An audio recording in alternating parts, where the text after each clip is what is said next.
بہت شرمندہ تھے کہ ہمارا آدمی جیل گیا، اور ان کے لیے TMC کی درخواست کی اور وہ رہا ہوئے، مگر شفیع صاحب کے لیے TMC کی درخواست نہیں کی گئی، انہوں نے جیل کی مدت کاٹی، مگر جب واپس آئے تو ان کے لیے گھر کے دروازے بند ہو چکے تھے، اور ان کے والد نے اور چچا نے اور ان لوگوں نے منع کر دیا کہ بھائی یہ نہیں آ سکتے ہیں، مگر ان کو کوئی شرمندگی نہیں تھی کہ انہوں نے جو کیا ہے کام ایک مشن کے لیے کیا ہے، ہندوستان کا کاز تھا انڈیپینڈنس کا، اس میں تن من دھن سے لگ کے اپنی پرواہ کیے بغیر جیل کی سختیاں برداشت کی۔ اس عشق نہ اس عشق میں نہ پہ نادم ہے مگر دل عذاب ہے، اس دل میں بدل داغ ندامت، ان کو کوئی ندامت نہیں کی۔ یہاں تک نوبت آئی کہ مولانا محمد علی جوہر جو تھے بدل لیڈنگ فگر جو خلافت حکومت، وہ بڑے گاؤں یہاں آئے، اور انہوں نے جا کر ان کے والد اور چچا وغیرہ سے بعد میں میڈیٹ کیا کہ بھائی انہوں نے ہم لوگوں کہنے سے کام کیا ہے، ملک کے لیے ضروری ہے، تب ان کو یہاں آنے کی اجازت ملی شفیع صاحب کو۔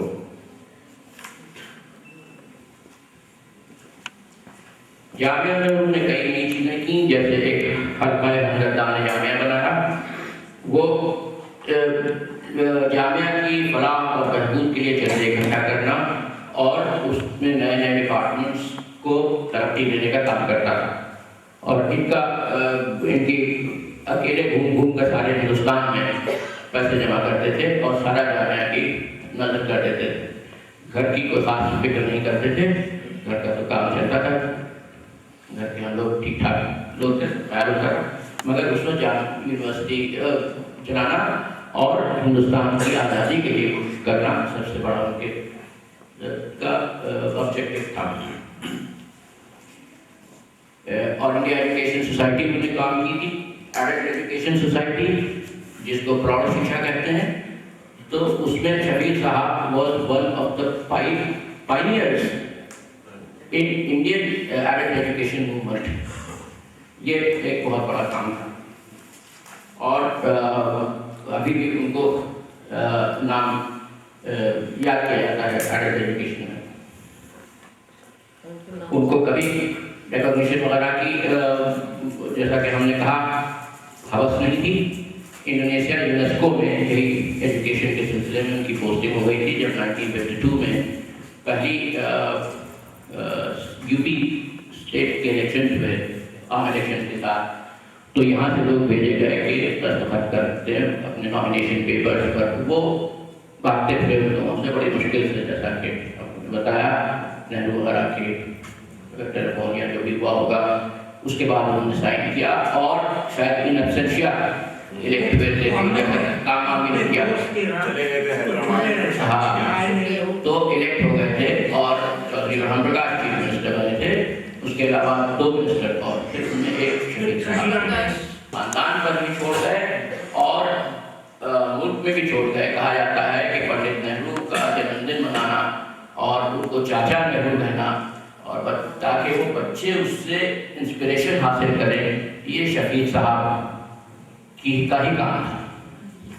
شکریہ۔ انہوں نے کئی مرتبہ بتایا، ابو جایا کرتے تھے، sugar central sugar care committee کے ممبر تھے، تو دلی جایا کرتے تھے آسان، تو کہتے تھے کہ وہاں رات کو وہ مٹیا محل، اس زمانے میں وہاں کروڑ باغ میں رہتے تھے، تو کروڑ باغ میں ابو اور یہ رہتے تھے، اور کوئی اور دوسرا تھا ہی نہیں، ممی جان یہاں تک بڑے گاؤں میں تھی اس زمانے میں، اور کوئی دوسرا آدمی کام کرنے والا نہیں تھا، لیکن یہ ہے کہ کھانا وقت ملتا تھا، ناشتہ وقت ملتا تھا، اور رات کھانا بھی وقت ملتا تھا۔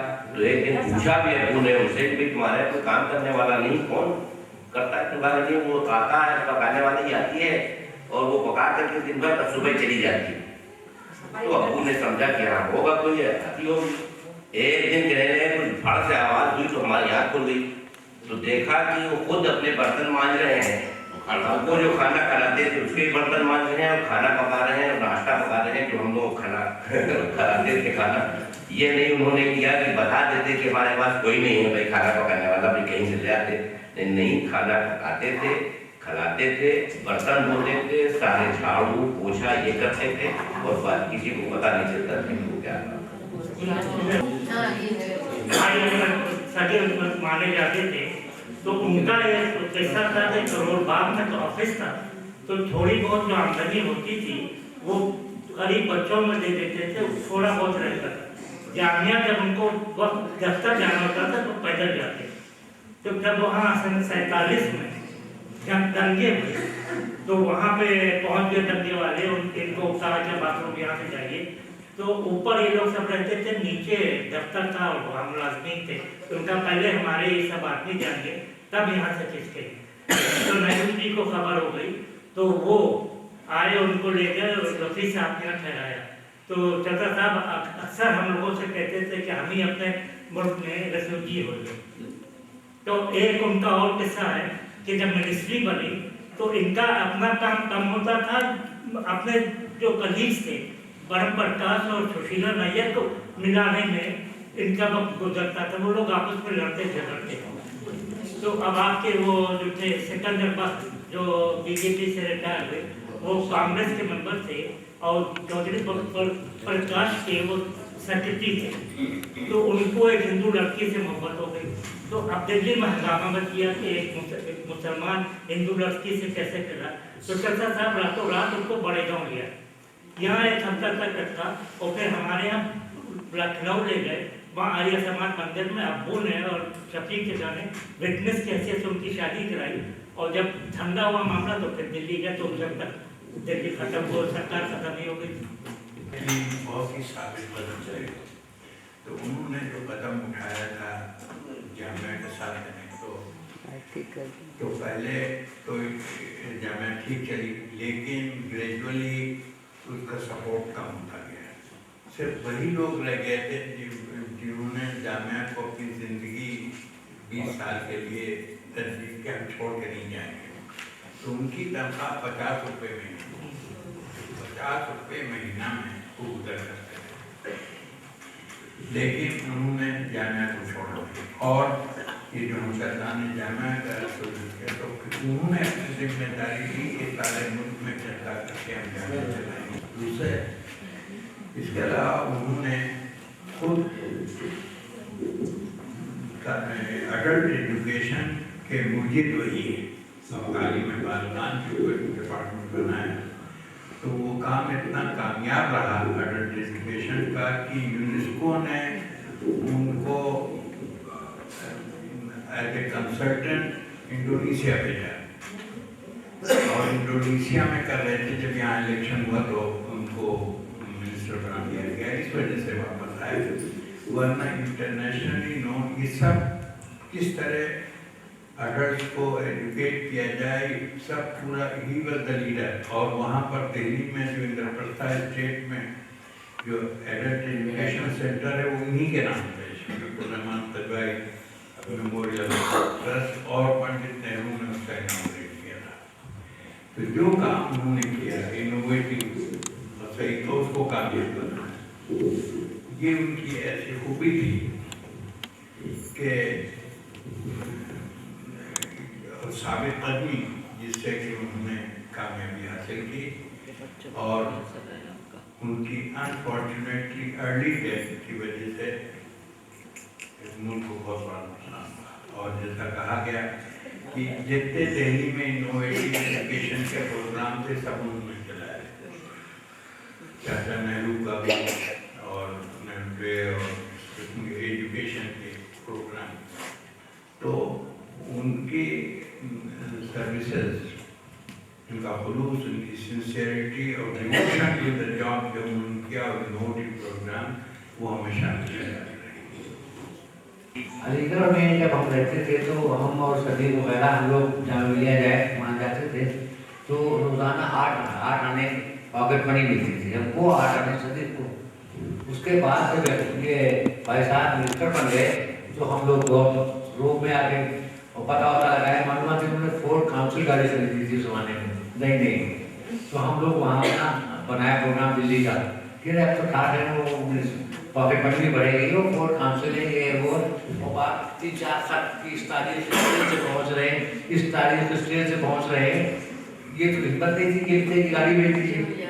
शायद दूसरे बार बाहर निकले, गाड़ी से भेज रखे में बैठ करके वहाँ पहुँच गए।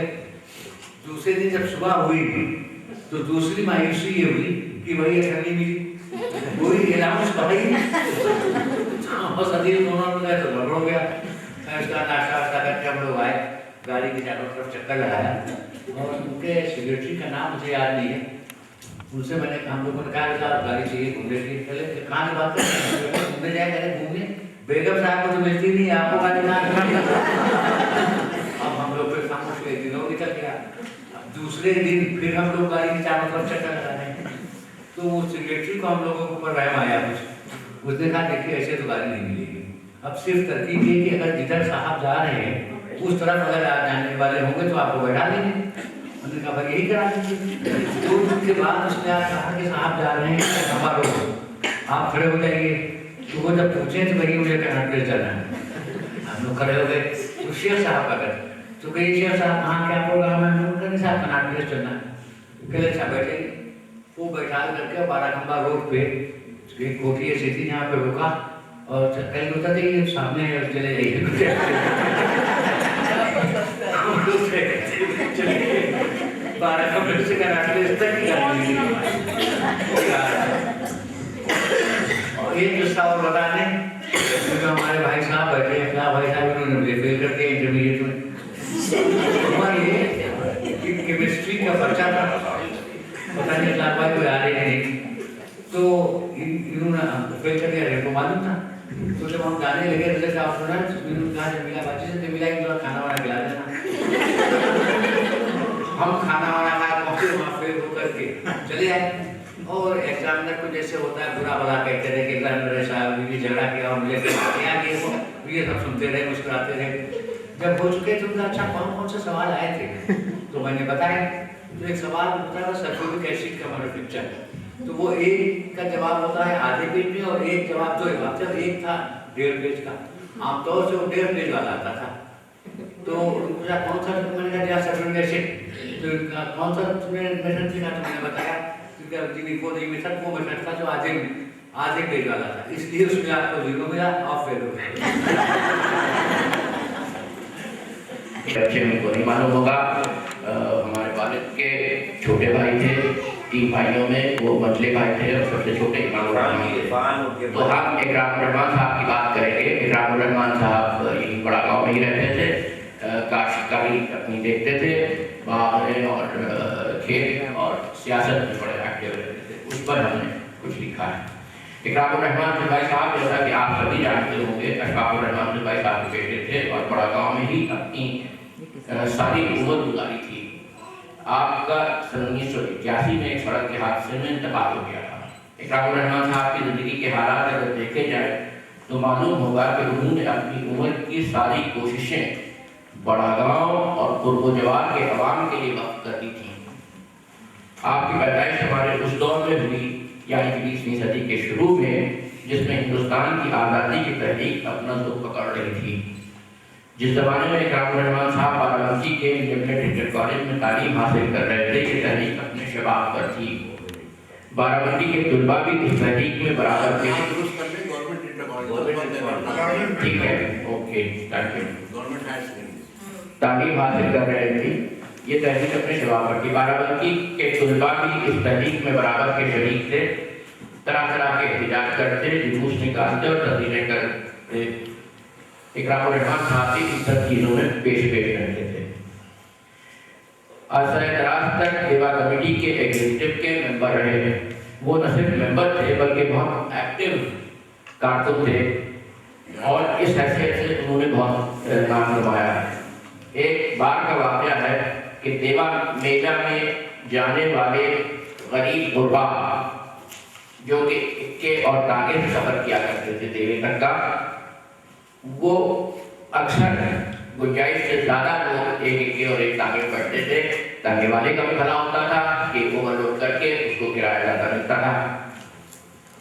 मगर उस साल किसी एक हाकिम शहर ने बहुत ज़्यादा सख्ती शुरू कर दी और गरीब तांगे वालों को परेशान करने लगे। तांगा और यक्कर वाले इकराम साहब के पास शिकायत लेकर आए कि मेले के दिनों में ही हमारी कमाई होती है और साल भर की जितनी कमाई हमारी होती है वो इसी महीने में होती है। इस पर भी सख्ती की जा रही है।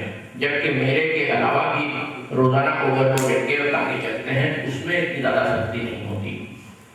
اکرام صاحب نے ضلع کے حکام سے بات کی، مگر ڈی ایم اور ایس پی نے کچھ مدد کرنے سے انکار کر دیا۔ آخرکار اکرام میاں نے احتجاج کرنے والوں کو دیوا جانے والی سڑکوں کے ناکوں پر جمع ہونے کے لیے کہا اور اوور لوڈڈ سرکاری اور پرائیویٹ بسوں کو روکنا شروع کر دیا۔